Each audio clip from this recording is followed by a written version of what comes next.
Muito bem, vamos dar seguimento ao estudo do livro Somos Todos Filhos de Deus. E hoje nós vamos continuar aqui onde paramos semana passada. Nós falamos do O nascido da carne é carne. Página 50, vamos iniciar. E nós paramos onde falávamos a respeito do muitos nascidos da carne, ele se torna o nascido da carne por uma bênção recebida. Um milagre alcançado, uma cura, uma libertação, uma bênção que alcançou. E isso faz pensar que porque ele alcançou essa bênção pela fé, se faz pensar que é nascido de Deus, que tem o Espírito Santo. E é totalmente o oposto disso. O Espírito Santo, ele não é um milagre apenas, ele é uma transformação interiormente.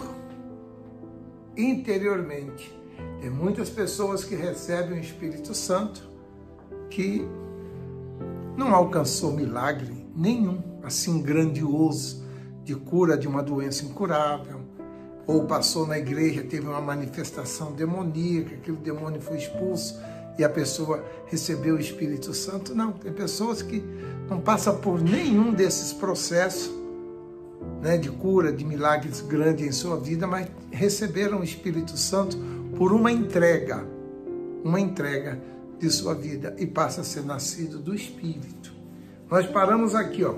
Além disso, eu nunca havia sentido-me um grande pecador para ser preciso de tão grande salvação.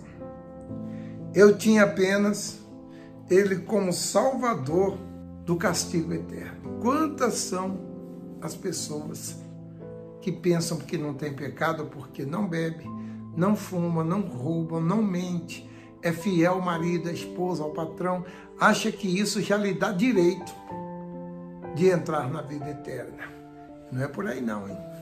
Vamos então dar sequência aqui à aula 19.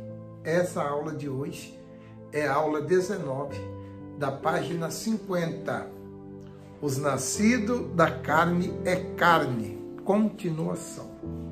Até que no dia mais glorioso da minha vida, eu finalmente fui convencido pelo Espírito Santo de quão grande desgraçado, miserável, infeliz, pecador eu era. Estava chorando de desespero pela minha perdição, quando o Espírito Santo me apontou o único capaz de apagar todos os meus pecados e me salvar do castigo eterno, o Senhor Jesus. Foi o dia mais glorioso da minha vida. E vai ser da sua também, se ainda não foi. Porque o Espírito Santo é tudo. Tudo que uma pessoa possa desejar ter nessa vida. Aí ele diz aqui: me apontou o único capaz de apagar todos os meus pecados e me salvar do castigo eterno, o Senhor Jesus. Desde então, ele passou a ser o meu único Salvador e Deus, o primeiro em minha vida. Jesus está em primeiro lugar em nossas vidas. Nicodemos, vamos falar um pouco de Nicodemos.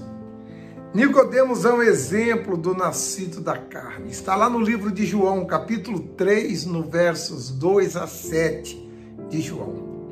Pelo fato de realizar um trabalho religioso junto ao povo judeu, jamais imaginou que receberia do Senhor uma palavra tão dura e direta e tão honesta. O Senhor não me deu palavras para definir a situação espiritual que se encontrava aquela autoridade religiosa. Nicodemos não foi reconhecido como homem de Deus. E isso mostra que nem todos os que ocupam cargos religiosos são pessoas nascidas de Deus. Os nascidos da carne acreditam que o trabalho religioso, a caridade, a ocupação o faz espiritual.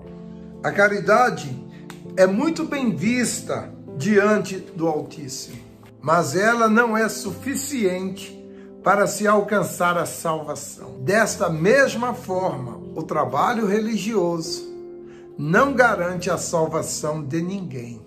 Para Deus, é importante não é o que você faz, suas obras, e sim o que você é diante dele.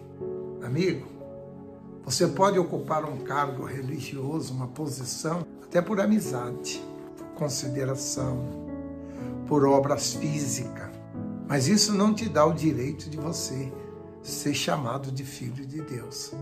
Os homens até podem te chamar, como chamavam Nicodemos. Nicodemos, para aqueles homens, era um santo homem de Deus.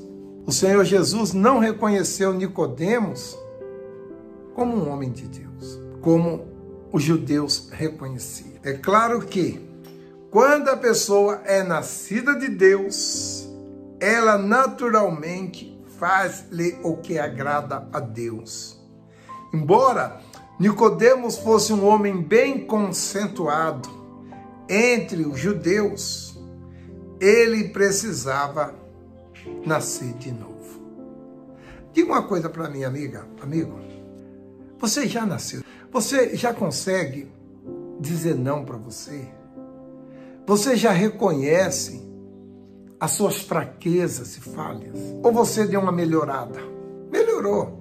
De tanto o pastor falar com você, que você não pode ser assim, que você não deve ser assim nas mensagens, você tem mudado. Mas você tem mudado na força do braço.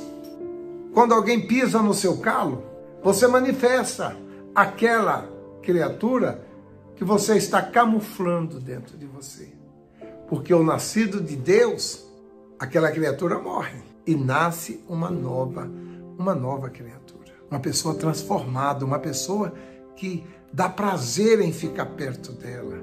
Uma pessoa que não é dona da verdade.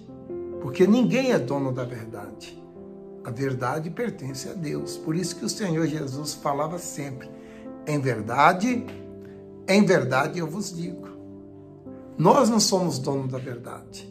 Nós não somos os únicos que estamos certos. Não. Em hipótese alguma. O dono da verdade é o Senhor Jesus. O Senhor Jesus falou para Nicodemos sobre a necessidade de nascer de novo. Aliás, a única vez que ele falou sobre a necessidade de nascer, do novo nascimento, foi com respeito a Nicodemos, um mestre do judaísmo, uma pessoa respeitadíssima entre a religião oficial. O que nos chama a atenção é o fato de o Senhor Jesus não haver mencionado antes para os discípulos, nem para ninguém, a respeito do novo nascimento. Sabe por quê, amiga? Esse homem ia morrer e ia para o inferno, porque ele estava convicto que ele estava fazendo a vontade de Deus e que ele era filho de Deus. Ele não tinha a menor dúvida e ele não ia fazer nada para mudar aquilo. Ele ia permanecer daquela maneira até a morte dele e não ia herdar o reino dos céus. Ele estava sendo enganado, olha aqui, enganado pelas religiões. Cuidado com as religiões, que você pode estar sendo enganado. Ele falou sobre a necessidade do novo nascimento com respeito a Nicodemos, um mestre do judaísmo, uma pessoa respeitadíssima na religião oficial. O que mais chama atenção é de Jesus não haver mencionado o novo nascimento até aquele momento.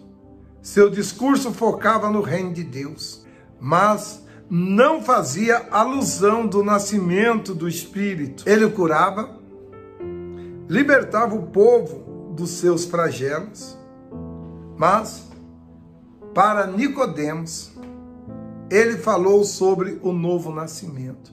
Por quê, hein? O bispo explica aqui. Certamente Nicodemos era como os cristãos dos dias de hoje, muito solícito na realização de suas tarefas religiosas.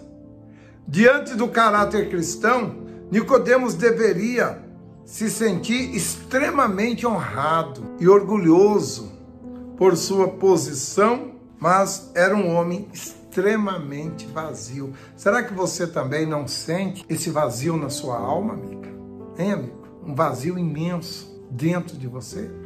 Apesar disso, Nicodemos era sincero em sua crença. E por isso o Senhor Jesus o privilegiou de tamanha revelação. Ó, maravilhoso, né? Nós vamos ficando por aqui.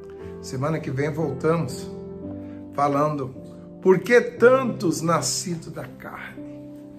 Mas antes de encerrar essa gravação, eu quero fazer uma oração. Vou iniciar aqui, o seu coordenador vai continuar a oração com você. Curva a sua cabeça. Espírito do Deus eterno, só o Senhor pode nos revelar, meu Pai, o quanto estamos errados. O Senhor mesmo disse, Senhor Jesus, que quando viesse o Espírito do Senhor, Ele revelaria a nós as nossas falhas e erros e abriria os nossos olhos. Então, meu Deus, eu te peço que o Senhor, pela tua compaixão e misericórdia, venha alcançar a cada um de nós que ouve esta oração, que ouvimos este estudo. Pai querido, faz de nós iluminado pelo teu poder, porque nas tuas mãos entregamos a nossa vida, no nome de Jesus.